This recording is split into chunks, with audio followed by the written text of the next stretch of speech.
दोस्तों नमस्कार। 6 दिसंबर 1992 को बाबरी मस्जिद विध्वंस मामले में लखनऊ की सीबीआई की विशेष अदालत ने सभी 32 अभियुक्तों को बरी कर दिया है। जिसमें बीजेपी के कई वरिष्ठ नेता जिसमें लालकृष्ण आडवाणी, मुरली मनोहर जोशी, उमा भारती, कल्याण सिंह, प्रज्ञा ठाकुर जैसे 32 नाम हैं, जिसमें सभी को बरी कर दिया है।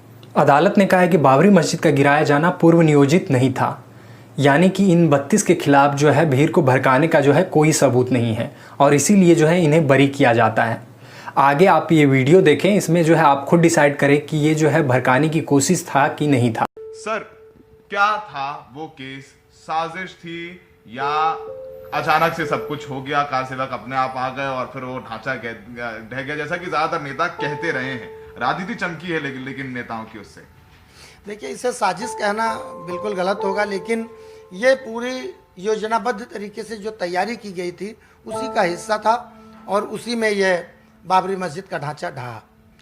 तो ये मैं योजनाबद्ध तरीके से, चूंकि मैं उसमें जुड़ा भी था, तो इसलिए मैं ये नहीं कह सकता कि अटेंडम हुआ, एकाएक हुआ, बल्कि ये योजनाबद्ध तरीके से जैसी योजना बनाई गई थी वैसा ही हुआ। और मैं वहाँ पर 5 दिसंबर को भी था और 6 दिसंबर को था, 7 दिसंबर को था। 5 दिसंबर को मैंने रिहर्सल भी कवर की थी। ये रिहर्सल थी बाबरी मस्जिद के बिल्कुल पास में ही, आधा किलोमीटर भी नहीं होगा, शायद आधा किलोमीटर होगा, इफ यू रिमेंबर। जैसा कि आपने फोटोग्राफ्स में देखोगे तो उसके अंदर बाकायदा प्रोफेशनल लोग थे।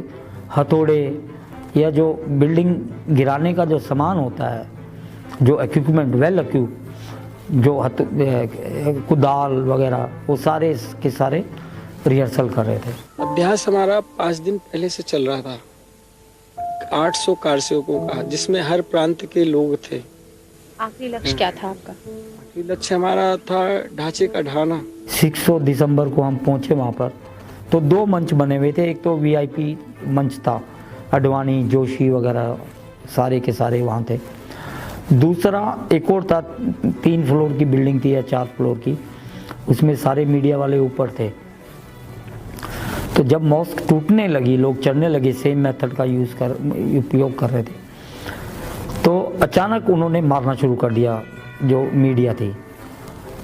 और सबसे ज़्यादा इफेक्टेड लोग वो थे जो उनके पास कैमरे थे, क्योंकि आइडेंटिफाई वो ज़्यादा हो रहे थे।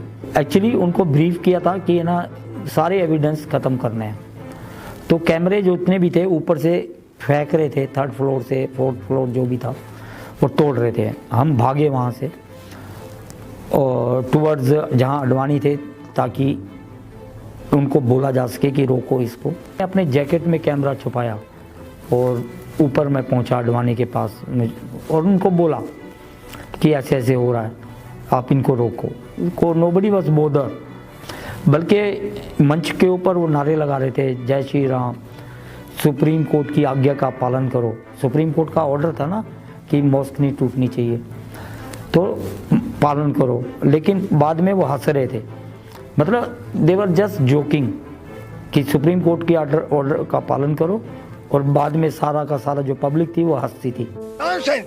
देखिए, हमारा कोर्ट से कोई मतलब नहीं है। आप कोर्ट की बात क्यों बीच में ला रहे हैं? आप, हमने कहा है कोर्ट का जो यहाँ पर निर्णय आने वाला है वो हमसे उससे अप्रभावित है।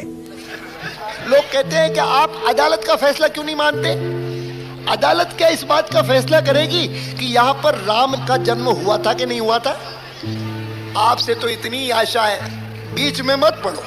6 दिसंबर 1992 को मस्जिद का ढांचा तोड़ दिया गया।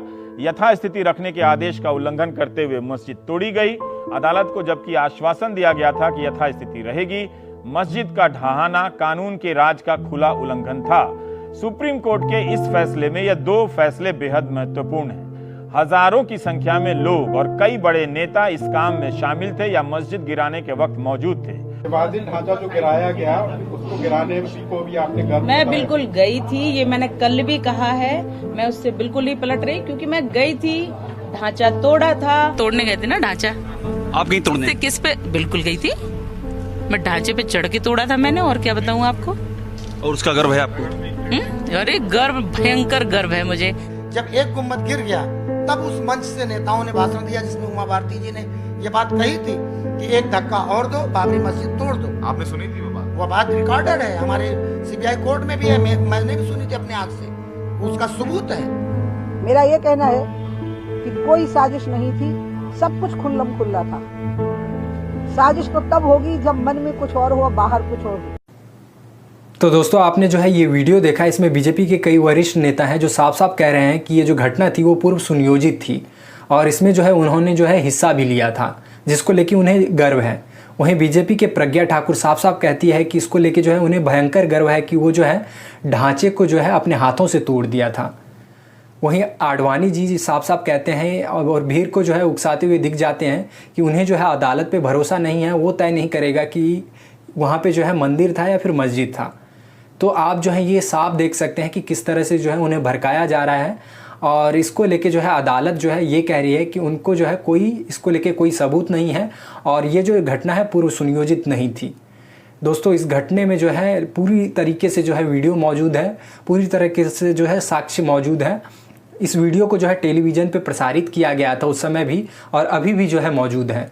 इस घटना में जो है लगभग 2000 से ज़्यादा लोगों की जान गई थी और हज़ारों लोग घायल हुए थे, लेकिन फिर भी जो है किसी को सज़ा नहीं मिलती। तो ये सोच सकते हैं कि लोकतंत्र पे पूरी तरीके से जो है एक धब्बा है। आने वाले दिनों में इस पर सोचने वाली बात है कि आपको अदालत से न्याय मिलेगा कि नहीं मिलेगा, ये भी आपको जो है डर लगने लगेगा। चलिए मैं आपको एक एग्जाम्पल देता हूँ। मान लीजिए हमारे मौजूदा प्रधानमंत्री यानी कि नरेंद्र मोदी का कोई हत्या कर देता है और हत्यारा जो है वो सबूत के अभाव में अदालत से छूट जाता है, तो क्या हम मानेंगे कि ये व्यक्ति जो है हत्यारा नहीं है? क्योंकि हमने जो है उसे आंखों से देखा है लेकिन उसके खिलाफ कोई सबूत नहीं है, तो क्या वो हत्यारा नहीं है? वो हत्यारा है। बाबरी मस्जिद के साथ भी जो है यही हुआ है। आज़ाद भारत में जहाँ पे एक मस्जिद मौजूद था जिसे जो है तोड़ दिया जाता है भीड़ द्वारा और उसके बाद जब ये कोर्ट में मामला जाता है तो कोर्ट भी जो है फैसला देता है वो इसके विरोध में। वो कहता है कि वहाँ पे जो है किसी और पक्ष को जो है ये ज़मीन दे दिया जाए, लेकिन दूसरे पक्ष को जो है किसी और जगह पे ज़मीन दिया जाए। दिक्कत इसमें नहीं है कि किसी और को मिले, दिक्कत यहाँ पे ये है कि लोकतंत्र का, हमारा लोकतंत्र जो है एक गुनहगार जिन्होंने गुनाह किया उसको सज़ा नहीं दे पाता है। ये हमारे भाईचारे की एकता ही है जो इस घटना के बावजूद भी जो है हम साथ साथ में रहते हैं, हम प्यार से रह रहे हैं, चाहे वो हिंदू हो चाहे मुस्लिम हो, सभी कम्युनिटी जो है साथ में रह रहे हैं। लेकिन इसे जो है अब बार बार जो है तोड़ने की कोशिश किया जा रहा है। तो इसे जो है आप समझे, कभी सीए के नाम पे, कभी जो है वो दंगा करवाने के नाम पे जो है तरह तरह के जो है हथकंडे अपना रहे हैं। व्यवस्था पर एक सवाल खड़ा करता है। आने वाले दिनों में इससे भी जो है भयावह स्थिति होने वाली है, क्योंकि कानून पे जो है किसी का भरोसा नहीं होगा, वो अपने तरह से जो है न्याय करेगा, चाहे वो किसी भी पक्ष का हो। और ये जो है आने वाले दिनों के लिए, हमारे लोकतंत्र के लिए जो है खतरा होगा। तो आप जो है इसके बारे में सोचें और हमें कमेंट करके भी बताएं इसको लेके आप क्या सोचते हैं। बाकी आज की इस वीडियो में इतना ही। बाकी वीडियो पसंद आए तो लाइक करिएगा, अपने दोस्तों के साथ शेयर करिएगा और चैनल पे अगर नए हैं तो चैनल को सब्सक्राइब कर लीजिएगा ताकि इसी भी तरह से और भी वीडियो हमारे चैनल पे आपको मिलता रहे। तो दोस्तों, आप सुरक्षित रहें, अपना ख्याल रखें। बाकी शुक्रिया, धन्यवाद।